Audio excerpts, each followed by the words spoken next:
రాష్ట్ర ప్రభుత్వం మొన్ననే కొత్త జిల్లాలు ప్రకటించింది. అందులో పోలవరం పోలవరాన్ని రంపచోడవరం కలిపి ప్రత్యేక జిల్లా చేస్తామని ఇప్పటికే ప్రకటించింది. దీని మీద 30 రోజుల్లోనే మీ అభ్యంతరాలు తెలియజేయమని చెప్పింది. మేము కోరేది ఏంటంటే పోలవరం రంపచోడవరం కలిపి ఓ జిల్లా చేసింది ప్రభుత్వం.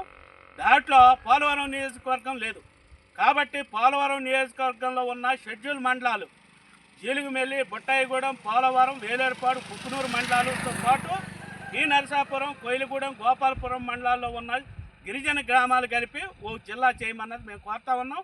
ఇది పోలవరం జిల్లా రంపచోడవరం కలిపి ఓ జిల్లా చేస్తామన్నది కాబట్టి వీటిని కూడా అందులో చేర్చమని కోరుతా ఉన్నాం. రెండోది, ఈ జిల్లా చేయటానికి ప్రధాన ఉద్దేశం పోలవరం ప్రాజెక్టు నిర్వాసితులు. ఈరోజు ఆ జిల్లాలో ఉన్న వాళ్ళందరినీ మళ్ళీ ఇటే పెడతా ఉన్నారు. ఈ బుట్టాయిగూడెం, జీలుగుమెల్లి మండలాల్లోనే ఆ నిర్వాసితులను పెడతా ఉన్నారు. కాబట్టి ఈ నిర్వాసితులు ఇక్కడున్న గిరిజనులు వాళ్ళ హక్కులు రక్షించాలన్నా కూడా ఇది ప్రత్యేకంగా ఒక జిల్లాగా ఉంటేనే పరిపాలనకి సౌలభ్యంగా ఉంటుందన్నది మేము కోరుతా ఉన్నాం. కాబట్టి రాష్ట్ర ప్రభుత్వం దీన్ని దృష్టిలో పెట్టుకొని ఈ పోలవరం జిల్లా ఏదైతే ఉందో ఇందులో ఈ పోలవరం నియోజకవర్గంలో ఉన్న షెడ్యూల్ మండలాలన్నీ కలపమని మేము కోరుతా ఉన్నాం. దీని మీద ఇప్పటికే గ్రామాల్లోని వాళ్ళ యొక్క అభిప్రాయాలు, సంతకాల సేకరణలు జరుగుతూ ఉన్నాయి.